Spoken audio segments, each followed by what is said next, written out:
عرض کیا نا کہ دشمن جب ہو نا جی تو وہ تو آپ کتنے سیدھے راستے پہ ہوں وہ کوئی نہ کوئی بات نکال دے.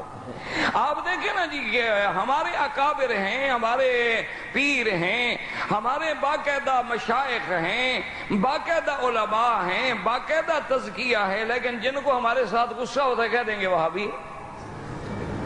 وہ کہتے ہیں جی وہاں جی یہ تو پیروں نو مندے ہی کوئی نہیں، ان کے ہاں تو نہ فاتحہ ہے نہ درود ہے، ان کے ہاں تو جی بالکل کوئی نہیں. اور خاص طور تے اے تے بڑا وہابی نے انہوں تے اتھے سعودی عرب تے مکے شریف دی پان بھی نال لگ گئی، ایک کریلا ایک نیم چڑا. اے تو اور پکا وہابی ہو گیا ہے. خدا کے بندو اب تو یہ باتیں کہنی چھوڑ دو، ایمان سے کہیں. مکہ مکرمہ سے مدینہ منورہ قافلے 10-10 دن میں پہنچتے تھے. یہ اللہ خادم الحرمین کو جزائے خیر دے، ایسی سڑک بنا دی کہ 4 گھنٹے میں آدمی مدینے پہنچ جاتا ہے. اگر ان کے دلوں میں مدینے سے، مدینے والے سے کوئی ذرا سا بھی بغض ہوتا تو راستے بند کر دیتے یا آسان کر دیتے کہ جلدی پہنچ جاؤ. کوئی عقل کی بات کریں. آپ رمضان میں ابھی جا کے دیکھیں ان کی ہر دعا جو ہے حضور کے درود پہ ختم ہوتی ہے کہ نہیں. علامہ صاحب بیٹھے ہیں، پوچھ لیں. حنفیوں کے نزدیک تو ایک مسئلہ ہے کہ اگر تشہد میں، اتحیات میں درود شریف بھول گیا انسان ہے نہیں پڑھ سکا تو نماز ہو جائے گی. لیکن حنابلہ جن کو تم وہابی کہتے ہیں ان کے مسلک میں یہ ہے کہ اگر نماز میں درود نہیں پڑھا تو نماز نہیں ہوگی. اللہ. تو ان کو تم یہ اس لیے دشمن جو ہے نا میرا عزیز پھر وہ کوئی نہ کوئی بات تو بنا لیتا ہے نا. وہ ایک پیر بزرگ تھے، بہت بڑے اللہ کے ولی تھے، تو بیوی نہیں مانتی تھی. یہ خدا کی قدرت ہے، آدمی کی بیوی نہیں مانتی. آپ کو مانتی ہے؟ بھائی اس میں شرم کی کیا بات ہے یار، بھائی ہو اپنے، کون سے ہم کوئی آسمان سے اترے ہیں، ہم بھی تمہارے بھائی ہیں، ساتھی ہیں. نہیں، آپ کی بیوی مانتی ہے کہ لیڈیز از فرسٹ، وہ آگے چلتی ہے نا. اور آپ ماشاءاللہ. اچھا جب کنکریاں مارنے کا وقت ہے نا مینا میں لوگ بڑے مسئلے پوچھتے ہیں مجھ سے مکہ شریف، اور جناب بڑا رش ہوتا ہے تو میں بیوی کی طرف سے کنکریاں مار رہا ہوں. میں نے کہا نہیں جی آپ اپنے مسئلے پہ رہیں، لیڈیز از فرسٹ. اچھا عورت ہے کتنا سمجھدار، کہتے جی نہیں رش ہے، رش ہے. بازار میں رش کوئی نہیں، میلے پہ رش کوئی نہیں. یہ کرسمس کے دنوں میں جناب کھوے پہ کھوا چل رہا ہے، نہ پتہ لگتا ہے مرد ہے نہ عورت ہے. یہاں کوئی رش نہیں. وہاں مینا میں کن کے نہیں جی بڑا رش ہے جی تسی مار دے تاکہ مرے تو شوہر مرے نا میرا، جان چھوٹے جائے ختم ہو تاکہ واپس جاؤں کہوں سبحان اللہ کیا خوش نصیب بیوی ہوں کہ میرا شوہر وہاں دفن ہو گیا اور میں دوسرے نکاح کے لیے واپس پہنچ گئی ہوں تیار.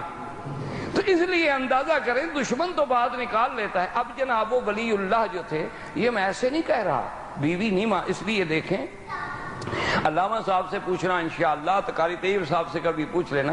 اور آپ بھی جانتے ہیں میرے مدنی کو جب نبوت ملی غار میں، نبوت کہاں ملی؟ ہاں جی. اور صدیق کہاں ملا؟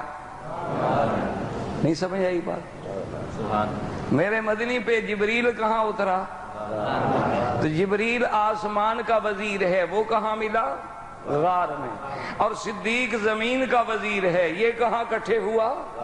غار میں. ایک وہ بھی غار اور ایک یہ بھی غار اور ایک تیسری غار ادھر ہے. یہ بھی یاد رکھنا. حضرت صدیق جب غار پہ پہنچے تو کہا حضور آپ کھڑے ہو جائیں، مدتوں سے غار پڑی ہے، میں ذرا صاف کر لوں، کوئی بچھو کوئی ایسا جانور نہ ہو. صدیق اندر گئے، صاف کیا تو پھر مدنی گئے. اللہ نے حکم کر دیا، اشارہ ہو گیا کہ جب تک اس غار میں پہلے صدیق کی محبت نہیں آئے گی محمد مدنی پہ ایمان بھی نہیں آئے گا. وہاں غار میں حضور ہیں، قرآن اترا. اچھا اترنے کے بعد سب سے پہلے حضور کہاں آئے؟ سب سے پہلے حضور بیوی کے پاس آئے.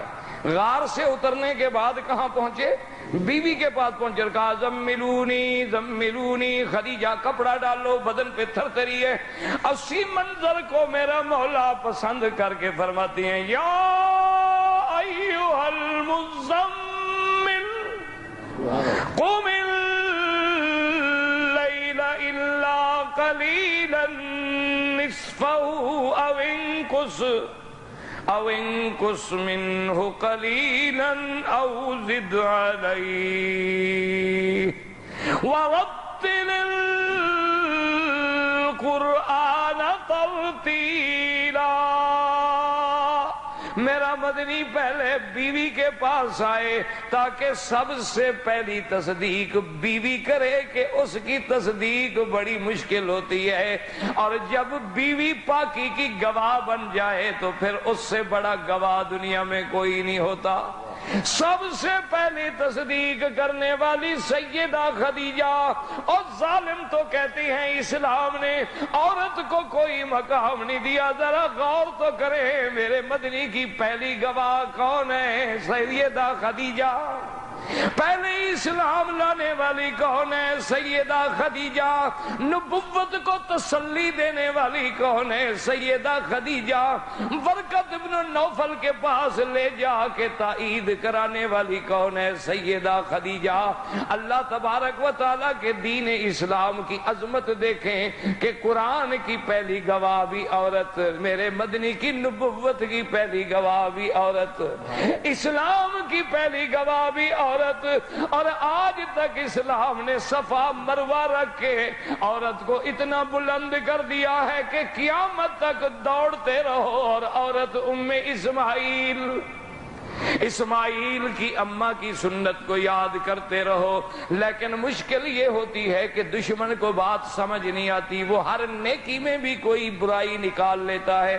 اس لیے جیسے اس نے کہہ دیا کہ جناب کیا ہو گیا، اگر حضور صلی اللہ علیہ وسلم سیدنا صدیق کے کندھے پہ بیٹھے تو کیا ہو گیا؟ حضور تو اونٹنی پہ بھی بیٹھے، حضور تو گھوڑے پہ بھی بیٹھے، حضور تو گدھا پہ بھی بیٹھے۔ لیکن اللہ اکبر، اس کو جب سمجھایا گیا کہ بات سمجھو، ہم نے کہا ظالم اعتراض کرنے والے تم ٹھیک کہتے ہو، لیکن ہمارے عقیدے کو سمجھ لو کہ حضور جس اونٹنی پہ بیٹھے ہیں وہ ساری اونٹنیوں کی سردار ہے، حضور جس گھوڑے پہ بیٹھے وہ سارے گھوڑوں سے افضل ہے، حضور جس گدھا پہ بیٹھے وہ ساری دنیا کے گدھوں سے افضل ہے، اور حضور جس بندے پہ بیٹھے وہ بندہ بھی ساری دنیا کے بندوں سے افضل ہے۔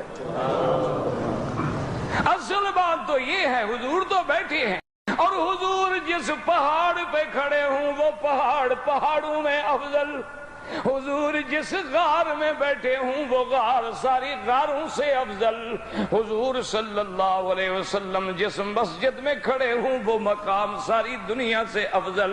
اس لیے اللہ تبارک و تعالیٰ کی شان دیکھیں کہ یہ شرف کس کو ملا ہے؟ صرف ابو بکر رضی اللہ تعالیٰ عنہ کو، کہ اللہ فرماتے ہیں اِلَّا تَنْصُرُوهُ فقد نصره الله اذ اخرجه الذين كفروا ثاني اثنين۔ اب ذرا توجہ کریں، ایک پارٹی ہے نکالنے والی اور ایک پارٹی ہے نکلنے والی۔ نکلنے والے کون ہیں؟ میرا مدنی اور ابو بکر۔ مکے سے کون نکل رہے تھے؟ ہاں جی، وہ نام لے لیا کرو، خیر زندوں میں بیٹھا ہوں نا، خیر ہے زندہ الحمدللہ۔ اب مکے سے جانے والے کون ہیں؟ اب سیدنا محمد مصطفیٰ اور ابو بکر، اور نکالنے والے کون ہیں؟ نہیں، نکالنے والے حضور کو مکے سے نکالنے والے کون ہیں؟ قرآن کیا کہتا ہے؟ اِذْ أَخْرَجَهُ الَّذِينَ كَفَرُوا، جب کہ کافروں نے نکالا، اور پھر وہ دو کون تھے؟ ثانی اثنین اذ ہما فی الغار اذ یقول لصاحبہ لا تحزن ان اللہ معنا۔ وقت ختم ہو گیا بھائی، وقت ختم ہو گیا، زندگی رہی تو بات باقی۔ وصلی اللہ تعالی علی سیدنا محمد وعلی آلہ واصحابہ اجمعین برحمتک یا ارحم الراحمین۔